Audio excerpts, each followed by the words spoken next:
I had been planning my 70th birthday for 2 months. Not a party exactly. I don't like the word party. It sounds like something you throw together with streamers and store-bought cake. What I was planning was a dinner. A real dinner. The kind where you iron the tablecloth the night before and set out the good china, the set my mother left me that I almost never use because it feels too precious for ordinary Tuesdays. I had written the menu on an index card and taped it to the inside of a cabinet door: pot roast with rosemary and garlic, roasted carrots with honey and thyme, mashed potatoes made the old way with real butter, a green bean casserole because my son has loved it since he was 9 years old, and a lemon cake with cream cheese frosting because that's what I've asked for every birthday since I turned 40. 70 felt like it deserved something. Not a fuss, but something. I had called my son in early September. The dinner was going to be the second Saturday of November, which gave everyone plenty of notice. 6 weeks. He said, "Of course, Mom, we'll be there." He said it the way people say things when they're only half listening, when the television is on in the background and they're already thinking about something else. I know that tone. I've known it for years. But I told myself I was being uncharitable, the way I sometimes am, the way my own mother used to say I borrowed trouble before it arrived. So I let myself believe him. I told myself this birthday was going to be different. I don't know why 70 felt like a turning point. 60 hadn't. 65 hadn't. But 70 felt like a door closing somewhere, or maybe opening. I had spent so many years being useful, being the one who showed up, who cooked, who remembered everyone's allergies and everyone's preferences and everyone's anniversaries. I had driven 4 hours to help my son move into his first apartment when he was 23. I had written the check that covered the deposit on his house. I had watched his daughter 3 days a week for the first 2 years of her life so that he and his wife could both work without paying for full-time daycare. I am not listing these things to make myself sound like a saint. I am listing them because I need you to understand what I thought we had, what I thought the two of us were to each other. So yes, I wanted one dinner. One evening where I sat at my own table and the people I loved came to me for a change. I started buying things slowly, a little at a time. A good bottle of wine I'd been saving for a special occasion. A new set of candles, because mine had burned down to stubs. I bought the flowers from the farm stand down the road, white chrysanthemums, and something with small yellow petals. The woman there called goldenrod. I brought them home and stood in my kitchen for a long time arranging them in the pitcher that used to sit on my mother's windowsill, and I thought, this is going to be a good night. 3 days before the dinner, I called my son to ask what time he and his wife and my granddaughter were planning to arrive. I wanted to know whether to put the roast in at noon or wait until 1. He didn't answer. He texted back 20 minutes later, "I'll call you tonight, Mom." He didn't call that night. He called the next morning, a Thursday, while I was standing at the kitchen sink washing a coffee mug. I remember because I turned off the faucet when I saw his name on the screen, and I stood there in the quiet of my kitchen with water still dripping off my hands. He said, "Mom, I have to tell you something, and I'm really sorry. I want to be honest with you about what happened inside me in that moment. There was something that already knew. I think we always know before we're told. The body knows." My stomach dropped. Not all at once, but slowly, the way something sinks in water. He told me that his wife's parents had planned a trip. They'd booked a cabin up in Vermont, a long weekend to see the fall foliage. Except the foliage had already peaked in October, and now it was November, and I don't know exactly what there was left to see, but that is what he told me. Her parents had planned it months ago, he said. They hadn't realized it overlapped. He was sorry. He was really sorry.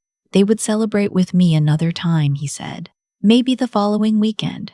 Maybe they take me to a restaurant. I said, "All right." He said, "You're not mad?" I said, "You're not mad." I said, "No." I was not going to cry on the phone. I have a rule about that. A rule I made for myself a long time ago after his father left when I spent 3 months crying in places I shouldn't. Grocery stores, parking lots, the waiting room at my dentist. I told myself then that I would choose when and where I fell apart. So I said all right, and I said I understood, and I told him to have a nice time. I hung up and stood there for a moment. Then I went and sat at the kitchen table, at the place where I always sit, and I looked at the index card I'd taped to the cabinet. The menu: pot roast, rosemary and garlic, green bean casserole because my son has loved it since he was 9 years old. I had already bought the green beans. I don't know how long I sat there. The light in the kitchen shifted, which meant at least an hour had passed, probably more. I have lived alone for 11 years, and I have gotten used to the particular quality of silence in this house, how it has its own sounds, the refrigerator cycling on and off, the tick of the baseboard heater, the way the floors settle in the afternoon. Usually that silence feels like mine. That morning it felt like something else.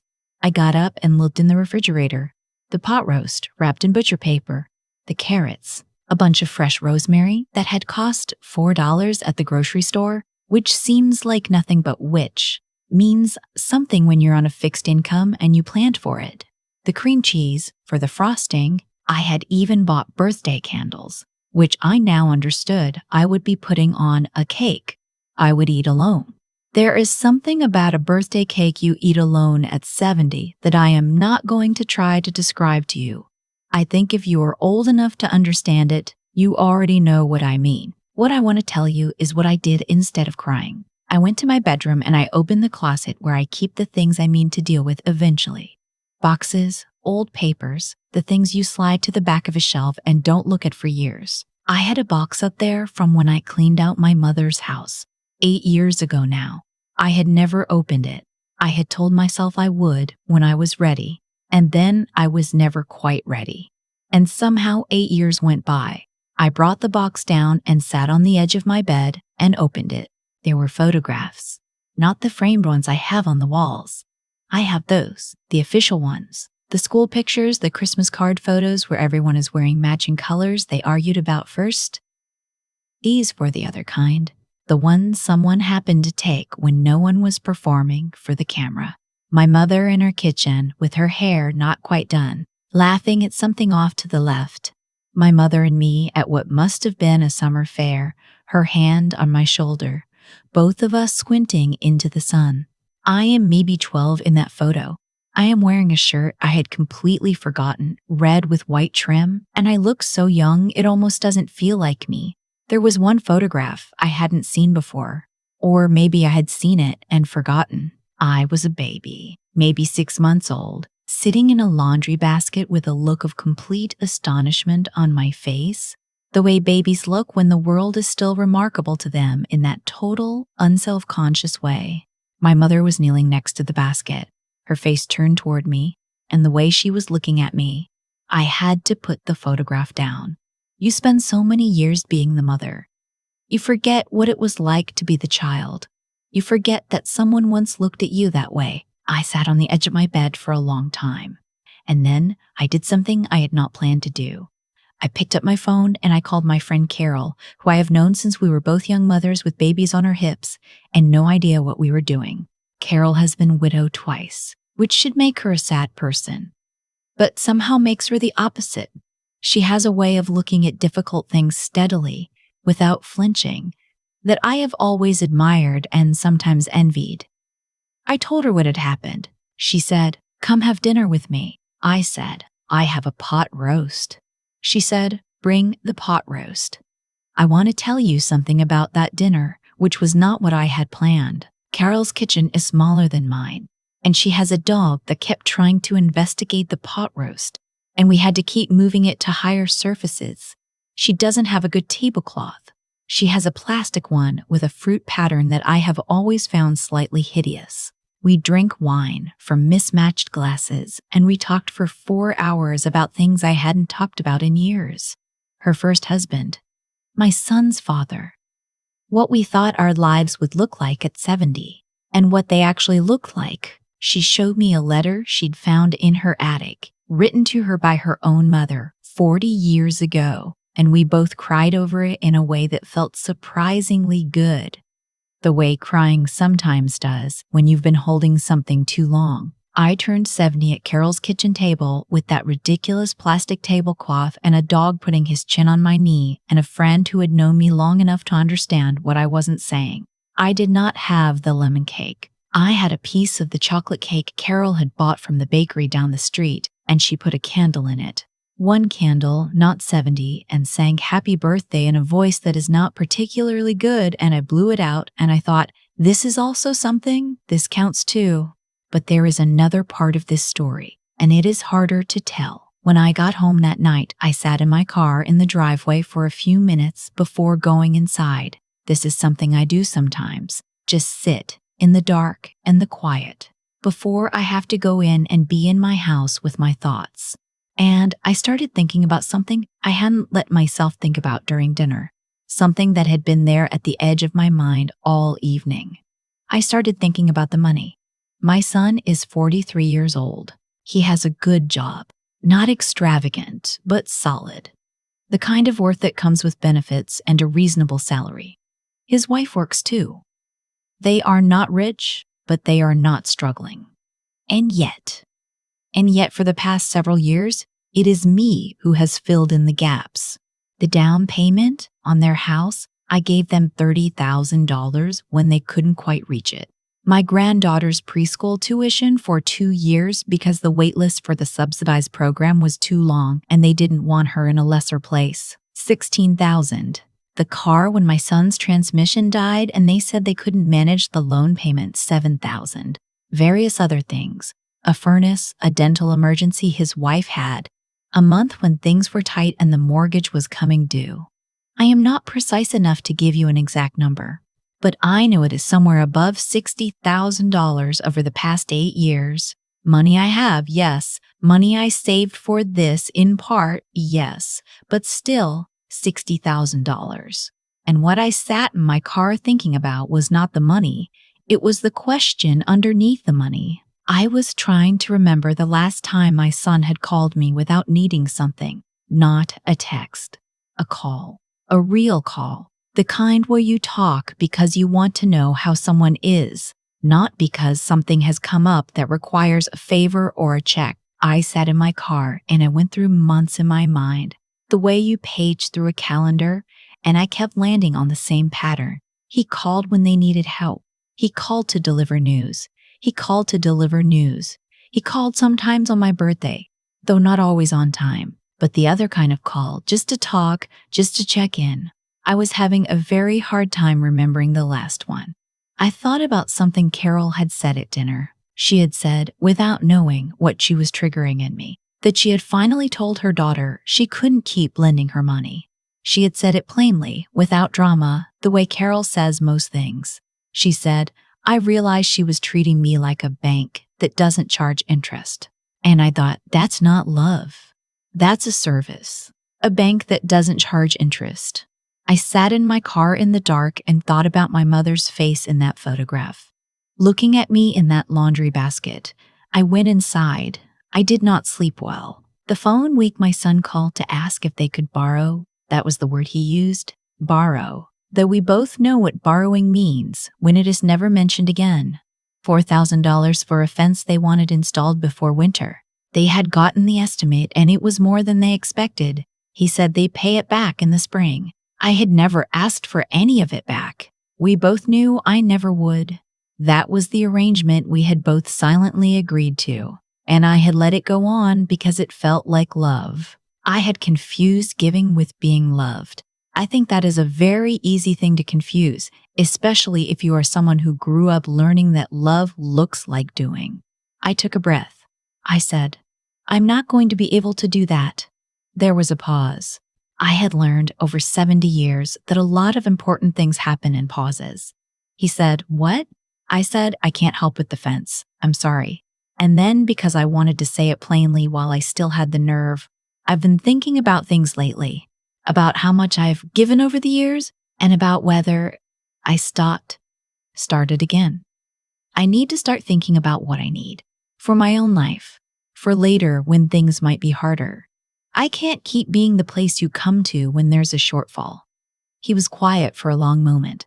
Then he said, I didn't know you felt that way. And something in me, some old, accommodating, smoothing things over part of me, wanted to say, oh, I know, I should have said something sooner. It's fine, really. I could feel the reflex there, the pull of it. 60-something years of being the person who makes things easier for everyone else. I said, now you know. He said he needed to think. I said that was fine.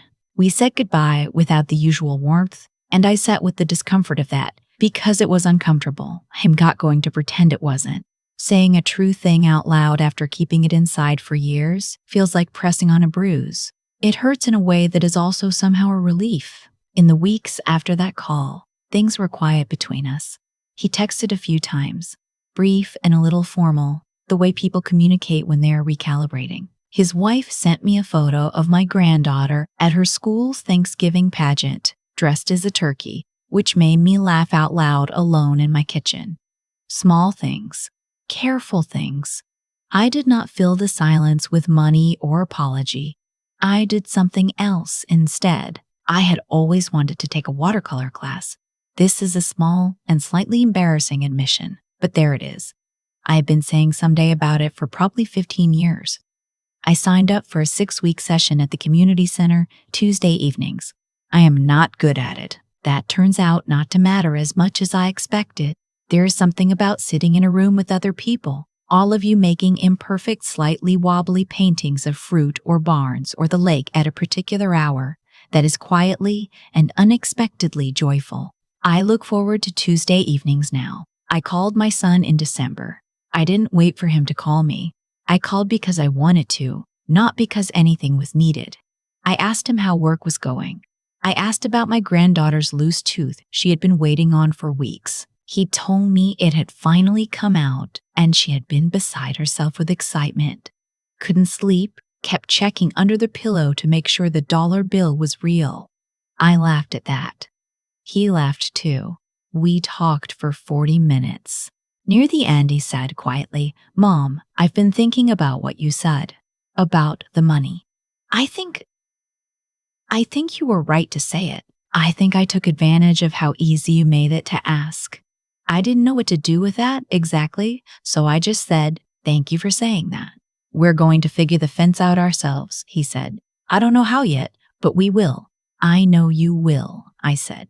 And I meant it. Here is what I want to tell you. If you are a woman of a certain age listening to this, if you are someone who has spent decades being the capable one, the generous one, the one who shows up with a casserole and a check and 3 days of free labor and asks for nothing in return, if you have started to feel, in the quiet of your house, a particular loneliness that is different from ordinary loneliness, a loneliness that comes not from being alone, but from being surrounded by people who have stopped seeing you as a person and started seeing you as a resource, you are allowed to stop.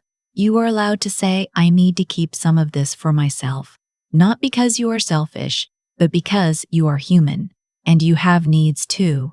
And 70 years is long enough to learn that. The birthday dinner I planned never happened the way I imagined it. I did not sit at my good china table with my family around me. I sat at Carol's table with the hideous plastic tablecloth and a dog and a friend and a lemon candle in a chocolate cake. And it was not what I had planned, and it was also, in its way, exactly enough. I have started using the good china on ordinary Tuesdays. I figure I have waited long enough. I've been thinking about cause and effect a lot lately. Not in any grand or complicated way, just the quiet, ordinary version of it that you start to notice when you get old enough to look back at a long stretch of your own life and see the shape of it clearly. What I did for my son over the years came from a real place. It was real love. I want to be honest about that, because it would be easier to frame the whole thing as a mistake I made, a weakness I had, and move on. But it wasn't only that. It was love that had no container. Love that had never learned to say, this much, and not more. And because it had no limit, it stopped looking like love after a while. To both of us, it started looking like something he could count on the way you count on a utility. Always there, never requiring anything back. That is what I did. Not out of foolishness, but out of a kind of courage that turned slowly into its opposite. I was brave enough to keep giving. I was not brave enough for a very long time to stop.